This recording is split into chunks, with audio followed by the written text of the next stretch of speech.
Welcome to Your Sport Swindon. I'm here with Swindon trainer Paddy Fitzpatrick. How you doing, Paddy? How's life treating you? Good, can't complain. It's good. Let's move on to Eamonn O'Kane. He was involved in a very eventful fight in Swindon. Yeah. I know you weren't 100% happy with what he did. I think he just got into a fight like he likes to. I was okay with the whole fight. I just wasn't happy with the beginning of the second round. Yeah. I had said to him, listen, the shots that we had worked on to negate the southpaw jab, they're working good. Don't use that right hand yet. There's no hurry. We got 10 rounds in front of his brother. Take your time.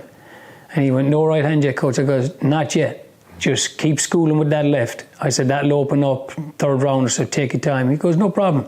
He walked out. I hadn't got the seat under my butt. And he just shot a right hand. And it was one of those movie things where I'm going, no! And as I'm saying it, he gets nailed with a counter left and ends up in his butt. Yeah. Kind of tore into him a little bit at the end of the second round because he came back smiling. And then he got back in his groove. He dropped the other guy 5 times. He got dropped once. I think he was in full control of the whole fight. And what I was happy about is I've seen Hefner being hurt to the body before, but Eamonn dropped him 2-3 times to the head. And that was impressive. He's starting to loosen up his shoulders and get a bit of power there. Excellent. And then he moved on to the fight in Northern Ireland. What was different in that fight that you've been putting into practice into the fight from training? It was a hard fight. Lewis Taylor fought a very, very good fight. When you look at a guy who's not a puncher, the first thing that you think is, I'm just going to walk up to him and start letting my hands go. But just because a man can't punch doesn't mean he can't take a punch. Wayne McCulloch wasn't exactly a puncher, but you could hit him with a lump of wood across the jaw and he'd still be there. I mean, he fought the biggest punchers in the world. Robrasi, he'd only got 2-3 knockouts, wasn't a puncher. But we all know George can punch. And he stood up to what George was dishing out. Just because you can't punch doesn't mean you can't take a punch. So he came out and took the fight to Eamonn straight away, which I think mentally shocked Eamonn for a round or two. It was like, what the hell's going on? But Eamonn settled. The tide changed in the fourth. And you could see a total change in that Lewis had used a lot of emotional effort in those first 3. He had a good 4th round. 5th round he was doing good, got cut. Had to deal with that. It took a couple of rounds to quell that and get it and stop bleeding. And then in the 8th round he got dropped with a low blow.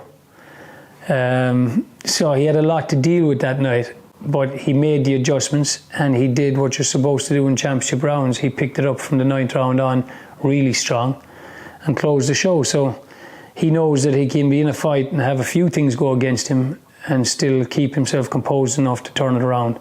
Good hard fight. Lewis Taylor deserves a lot of respect for it. But if we're going to move forward, it's the type of fight you need. Ideally, you'd love to go out and win by 1st round knockout the whole time. But because you're not going to do that your whole career, at some stage you do need to get those rounds.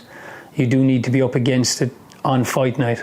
You do need to have to be able to know yourself that you can turn it around when need be. And he did that. And if we're going to move forward, which we are, they're the fights he needs, so it's well worth having. Yeah, we're expecting him to, bump up to number 3, number 4 in the rankings. So what are you looking at next for him?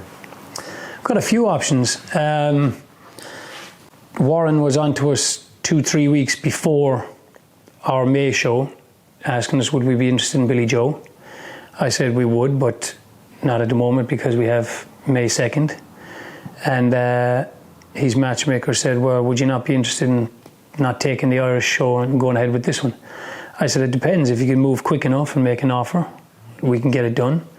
But if it goes past this weekend, I said, I'm not going to pull the show then because it was me and Eamonn was putting that show on. So it went past the weekend.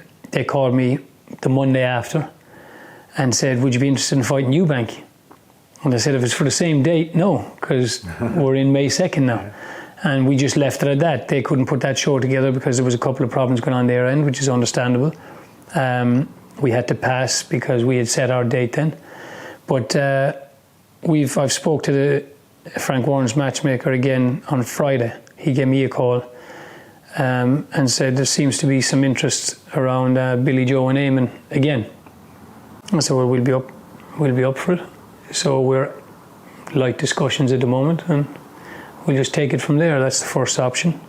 He's also ranked high now in the IBF. Sergio Mora is a possibility of a fight, because if Eamonn fights him, they're guaranteed the number 1 spot.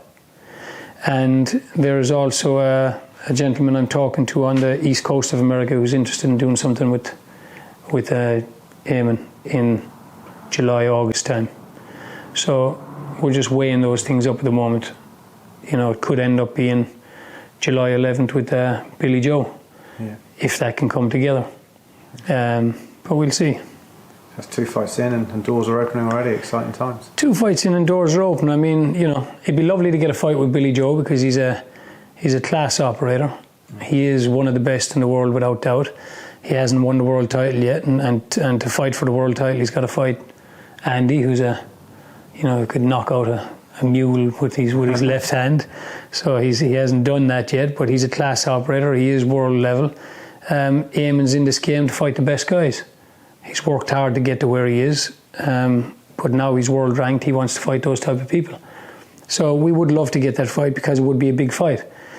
I think Billy Joe would fight anybody, so I don't think he has a problem taking the fight either. It's just down to if it makes sense for both sides.